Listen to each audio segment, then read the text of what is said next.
Report from President Trump's physical exam at Walter Reed. Now, that was on Tuesday, and a White House official on that day said that there would be, quote, a readout in the next day or so.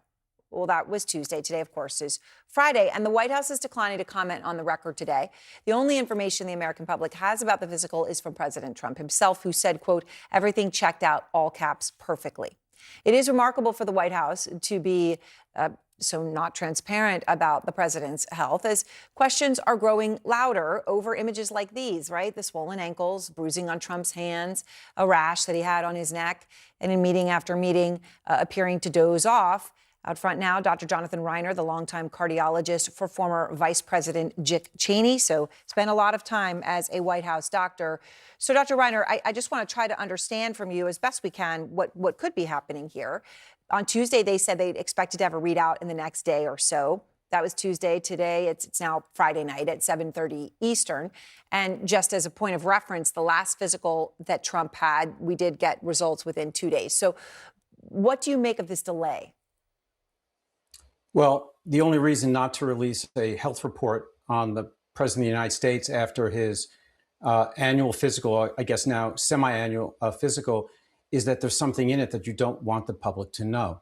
After 3 days of silence, the White House has just released a summary of President Trump's annual physical exam at, of course, Walter Reed Medical Center. That happened on Tuesday. I want to bring in, because I'm really curious about this, the CNN medical analyst, Dr. Jonathan Reiner. So good to see you. I have it in my hands. You know I was combing over it. I know I wanted to talk to you about this. So, Dr. Reiner, much has been made of the president's hand bruising, which is usually covered up by makeup. And I want to just talk about a portion of this medical summary, because it states that it is consistent with minor soft tissue irritation related to frequent handshaking. What's your take? Right. Well, I suppose that can happen, particularly if you're on a higher dose of aspirin than we typically recommend, which they say, for a patient for cardiovascular protection. But it doesn't explain why his left hand is also bruising, unless he's doing some left-handed shaking routinely and vigorously. So that's never really rung true. And perhaps it's all just because of this higher dose of aspirin. But my question is, why are you taking a higher dose of aspirin than recommended? What's interesting to me also is that the report mentions that the president underwent a coronary artery CT scan, which is a very useful test, except he had that in the fall. And it's not typically a test that is done every 6 months. It's sometimes done more frequently if someone is having symptoms. We don't know if he's having any symptoms because the exam doesn't list what we call a review of symptoms, where you review of systems, where you go through system by system with the patient and ask them questions like, are you having headaches? Are you having any shortness of breath? Do you get chest pain, abdominal pain, et cetera? So there's no real description of a review of systems in this note. But it does mention that, again, they scanned him. So my question is, are they surveilling him for a concern? Are they doing serial CT scans of his heart because they have an ongoing concern? That's not listed in the note. The importance of this memorandum is really summarized in the last line. And this is why it's so important for the public to see this. And when there was some concern that they were just simply not going to release it, what I mentioned earlier today was the last line of all these notes always say the same thing, which is that, upon examination and evaluation of the patient, the president is deemed, fit for service as commander-in-chief and head of state. Right. And that's crucial. The public knows that. And this report would speak to that conclusion. There are other things that it misses. There's no discussion of the patient's obvious excess of sleepiness during the day. And that's, I think, an important omission. Well, one thing I want to ask you about, and I will note, part of what they say in that last line is that his demanding daily schedule, including multiple high-level meetings, public engagements, and regular physical activity, continues to support his overall well-being and talks about his cognitive and physical performance. But there were 2 points there. And one is that there was an AI evaluation of the president's cardiac health, and it found he is actually 14 years younger. I want you to elaborate on what that means and how you determine that. But also, to your point about monitoring something, there's a section about extremities and musculoskeletal. Slight lower leg swelling was noted with improvement from last year. Does that suggest that there had been a monitoring, and does that give you pause? And tell me about this 14-year younger president. Well, first of all, if you look at Dr. Barbara Bella's note from April of last year, it notes no swelling in the legs. So if he has swelling in his legs, then that's not an improvement from last year. That's a deterioration from last year. Perhaps it's improved from over the summer when the photos made the press. But last year at this time, they documented that the president had no swelling in his legs. So how about this As AI for date? AI of 14 years younger. Yeah. So they reported that last year as well. And when I discussed this with some of my colleagues in cardiology, everyone laughed. That's not a clinical use tool.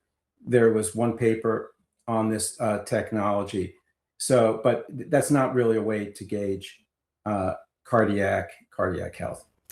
Well, That's not a clinically accepted or relevant tool. Well, his birthday is coming It's up. flattering for him. It's It's flattering for the president. You think, But Dr. Reiner? But it's not a clinically used tool.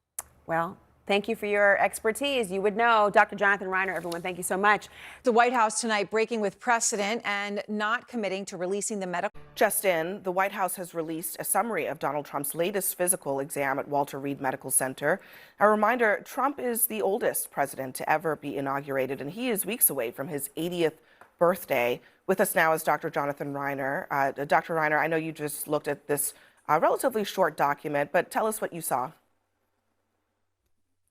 Well, I saw what I expected to see, which is basically just essentially superlatives.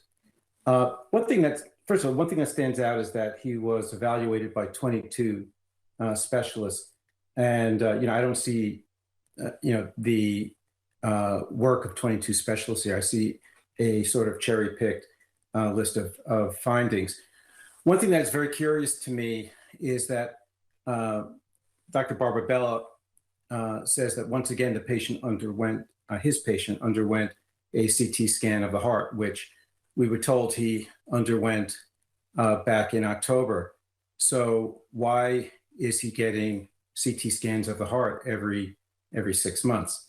That's not standard practice. There's if his also, scan was Dr. Reiner, I mean, Yeah. there's to that point, there's a detail that I just kind of struck out to me, that his cardiovascular health was that of somebody 14 years younger. Can you explain that?